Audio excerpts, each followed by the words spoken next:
নমস্কার বন্ধুরা, সুপ্রিয়া রান্নাঘরে আবারও একটা নতুন পর্বে তোমাদের সকলকে স্বাগত। আজকে মেথি শাক দিয়ে আবারও একটা দুর্দান্ত রেসিপি আমি তোমাদের সাথে শেয়ার করব। মেথি শাক এইভাবে রান্না করে গরম ভাতের সাথে পরিবেশন করে দেখবে, এতটাই খেতে টেস্টি হয় যে এক থালা ভাত নিমেষেই খাওয়া হয়ে যাবে। আর এই রেসিপিটা বানানোর পদ্ধতি খুবই সহজ। তাহলে চলো বন্ধুরা, দেখে নেওয়া যাক আজকের এই মেথি শাকের রেসিপিটা কিভাবে বানানো হয়। রেসিপিটা বানানোর জন্য এখানে নিয়েছি 250 গ্রাম মেথি শাক। শাকগুলো বাজার থেকে কিনে আনার পরে একবার জল দিয়ে ভালোভাবে ধুয়ে পরিষ্কার করে নিয়েছি। এরপরে শাকগুলো বেছে নেব। শাকের যে ডাঁটিগুলো একটু শক্ত আছে সেগুলো কেটে বাদ দিয়ে দেব, আর নরম ডাঁটি সমেত শাকগুলো নিয়ে নেব। এইভাবে সমস্ত শাকগুলো বেছে নিচ্ছি। সমস্ত মেথি শাক বেছে নেওয়া হয়ে গেছে। এরপরে শাকগুলো কেটে নেব। তার জন্য এই শাকগুলো নিয়ে নিলাম। এবার এই শাকগুলো আমি একটা ছুরির সাহায্যে কেটে নেব। এখানে আমি যেভাবে ছুরির সাহায্যে কাটছি, তোমরা চাইলে কিন্তু বটির সাহায্যেও শাকগুলো কেটে নিতে পারো। সমস্ত মেথি শাকগুলো দেখো আমার কেটে নেওয়া হয়ে গেছে। আর শাকগুলো খুব একদম ছোট করে কাটিনি, একটু বড় বড় করেই কেটে নিয়েছি। শাকগুলো কেটে নেওয়ার পরে শাকগুলো ওখান থেকে তুলে নিলাম। এরপরে এদিকে নিয়েছি একটা বড় সাইজের বেগুনটাও কেটে নেব। বেগুনটা প্রথমে দুভাগ করে কেটে নিলাম। এরপরে বেগুনের পিছন সাইডটা কেটে বাদ দিয়ে বেগুনটাকে দেখো এভাবে ডুমো ডুমো করে কেটে নিচ্ছি। বেগুনগুলো দেখো আমার কেটে নেওয়া হয়ে গেছে। এরপরে আলু কেটে নেব। তার জন্য এখানে একটা মিডিয়াম সাইজের আলু খোসা ছাড়িয়ে আলুটাকে জল দিয়ে ধুয়ে রেখেছিলাম।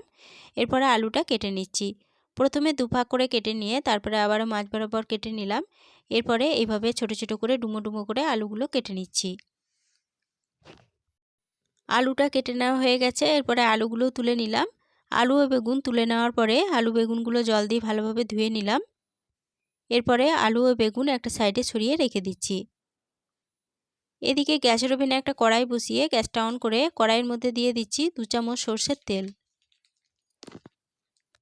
তেলটা ভালোভাবে গরম হয়ে যাওয়ার পরে তেলের মধ্যে বড়ি ভেজে নেব। তার জন্য এখানে আমি নিয়েছি 8টা বড়ি। এই বড়িগুলো আমার ঘরে দেওয়া বড়ি। এবার বড়িগুলো তেলের মধ্যে ভেজে নেব। তেলটা ভালোভাবে গরম হয়ে যাওয়ার পরে তেলের মধ্যে বড়িগুলো দিয়ে দিলাম। এরপরে বড়িগুলোকে বেশ কিছুক্ষণ সময় ধরে নেড়েচেড়ে বেশ লালচে করে ভেজে নিলাম। এরপরে বড়িগুলো তেল থেকে তুলে নিচ্ছি।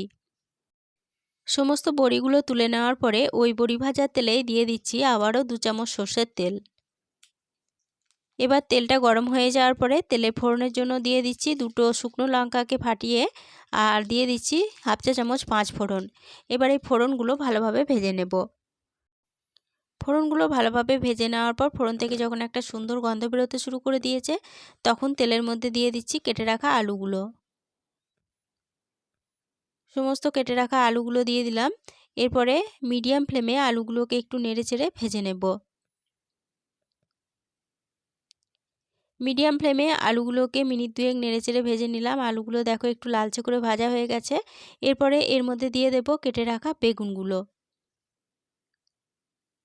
সমস্ত বেগুনগুলো আলুর মধ্যে দিয়ে দিলাম। এবার বেশ কিছুক্ষণ সময় ধরে আলু ও বেগুনগুলোকে তেলের মধ্যে নেড়েচেড়ে ভেজে নেব। আলু ও বেগুনগুলোকে একটু সময় ধরে নেড়েচেড়ে ভেজে নিলাম। বেগুন ও আলু দেখো বেশ লালচে করে ভাজা হয়ে গেছে। এরপরে বেগুন আলুগুলো কড়াই থেকে নামিয়ে নিচ্ছি। সমস্ত ভেজে নেওয়া বেগুন ও আলুগুলো কড়াই থেকে নামিয়ে নেওয়ার পরে ওই কড়াইয়ের মধ্যেই আবারও দিয়ে দিচ্ছি 2 চামচ সরষের তেল। তেলটা ভালোভাবে গরম হয়ে যাওয়ার পরে তেলের মধ্যে দিয়ে দিলাম হাফ চা চামচ আদা ও কাঁচা লঙ্কা বাটা। এখানে 2 টুকরো আদা আর 2টো কাঁচা লঙ্কা একসঙ্গে বেটে রেখেছিলাম দিয়ে দিলাম। এরপরে দিয়ে দিলাম হাফ চা চামচ জিরে গুঁড়ো। কালারের জন্য দিলাম হাফ চা চামচ কাশ্মীরি লঙ্কা গুঁড়ো, আর সামান্য একটু হলুদ দিয়ে দিলাম। এরপরে মশলার মধ্যে সামান্য একটু জল দিয়ে দিলাম। এবার গ্যাসের ফ্লেমটা লো টু মিডিয়ামে রেখে সমস্ত মশলা ভালোভাবে নেড়েচেড়ে কষিয়ে নেব। বন্ধুরা, মেথি শাক তো অনেকভাবেই রান্না করে খাও, কিন্তু এই পদ্ধতিতে একবার রান্না করে খেয়ে দেখবে, বাড়ির বাচ্চা থেকে বড় সকলেই কিন্তু ভীষণ পছন্দ করে খাবে। লো টু মিডিয়াম ফ্লেমে মশলাগুলোকে মিনিট 4 সময় ধরে নেড়েচেড়ে কষিয়ে নিলাম। মশলাটা ভালোভাবে কষানো হয়ে গেছে। এরপরে কেটে রাখা মেথি শাকগুলো দিয়ে দিচ্ছি। আর মেথি শাকগুলো কিন্তু কেটে নেওয়ার পরে আবারও একবার জল দিয়ে ভালোভাবে ধুয়ে নিয়েছিলাম। সমস্ত মেথি শাক দিয়ে দিলাম। এবার মশলার সাথে মেথি শাকগুলোকে একটু সময় ধরে নেড়েচেড়ে কষিয়ে নেব। মেথি শাকগুলোকে মিডিয়াম ফ্লেমে মশলার সাথে মিনিট 2 নেড়েচেড়ে কষিয়ে নিলাম।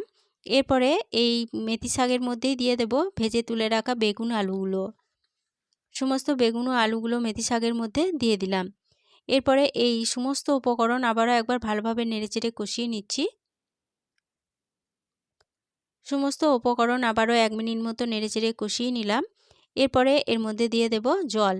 এখানে আমি 1 কাপ পরিমাণ জল এই মেথি শাকের মধ্যে দিয়ে দিচ্ছি। এরপরে এর মধ্যে দিয়ে দেব স্বাদ অনুযায়ী লবণ। এবার এই সমস্ত উপকরণ জলের সাথে ভালোভাবে নেড়েচেড়ে মিশিয়ে নিচ্ছি। সমস্ত উপকরণ জলের সাথে ভালোভাবে নেড়েচেড়ে মিশিয়ে নিলাম। এরপরে এর মধ্যে একটা ঢাকা দিয়ে দিচ্ছি। ঢাকা দিয়ে মিডিয়াম ফ্লেমে শাকটাকে বেশ কিছুক্ষণ সময় ধরে রান্না করে নেব। মিডিয়াম ফ্লেমে শাকটাকে 4 মিনিট রান্না হতে দিয়েছিলাম। 4 মিনিট পর ফিরে এসে ঢাকা খুলে নিলাম। আর শাকের মধ্যে দেখো এখনও বেশ একটু জল আছে। এবার শাকটাকে একটু নেড়েচেড়ে নিয়ে শাকের আলুগুলো ভালো মতো সিদ্ধ হয়েছে কিনা একটু চেক করে নিচ্ছি। দেখো আলুগুলো ভালো মতো সিদ্ধ হয়ে গেছে।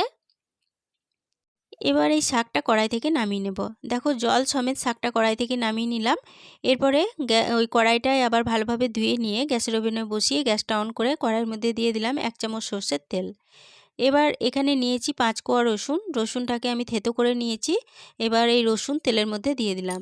এবার রসুনটাকে বেশ কিছুক্ষণ সময় ধরে নেড়েচেড়ে ভালোভাবে ভেজে নেব। রসুনটাকে দেখো বেশ লালচে করে নেড়েচেড়ে ভেজে নিলাম। এরপরে এর মধ্যে দিয়ে দেব যে শাকটা নামিয়ে রেখেছিলাম সেই শাক। সমস্ত শাক দিয়ে দিলাম। এরপরে যে বড়িগুলো ভেজে রেখেছিলাম সেই বড়িগুলো দেখো এইভাবে হাতের মধ্যে চাপ দিয়ে একটু ছোট ছোট টুকরো করে নিচ্ছি। আমি এখানে বড়িগুলো ভেজে নেওয়ার পরে এইভাবে ছোট টুকরো করে নিচ্ছি। তবে তোমরা চাইলে বড়িগুলো ভেজে নেওয়ার আগে এইভাবে ছোট টুকরো করে নিয়ে তারপরে বড়িগুলো ভেজে নিতে পারো। সমস্ত বড়িগুলো আমার টুকরো করে নেওয়া হয়ে গেছে।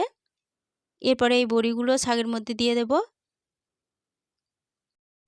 এরপরে এই শাকের মধ্যে দিয়ে দেব সামান্য চিনি। এবার এই সমস্ত উপকরণ শাকের সাথে ভালোভাবে নেড়েচেড়ে মিশিয়ে নেব। আর শাকটাকে আবারও একটু সময় ধরে নেড়েচেড়ে রান্না করে নেব। যতক্ষণ পর্যন্ত না শাকের জলটা শুকিয়ে যাচ্ছে ততক্ষণ পর্যন্ত শাকটা কিন্তু নেড়েচেড়ে রান্না করে নিতে হবে। মিডিয়াম ফ্লেমে শাকটাকে আবারও 2 মিনিট মতো নেড়েচেড়ে রান্না করে নিলাম। শাকের জলটা দেখো একদম শুকনো শুকনো হয়ে গেছে আর শাকটা বেশ টান টান করে রান্নাও হয়ে গেছে।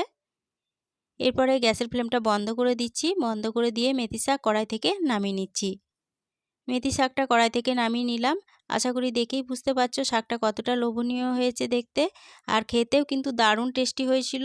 এই শাকের রেসিপিটা প্রথম থেকে শেষ অবধি দেখার জন্য তোমাদেরকে অসংখ্য ধন্যবাদ। রেসিপিটা ভালো লেগে থাকলে প্লিজ লাইক কমেন্টে সকলের সাথে শেয়ার করে দিতে ভুলো না। নতুন বন্ধু হয়ে থাকলে চ্যানেলটা সাবস্ক্রাইব করে পাশে থেকো। আজকের রেসিপিটা এ পর্যন্তই ছিল। ফিরে আসবো আবার নতুন কোনো রেসিপি নিয়ে।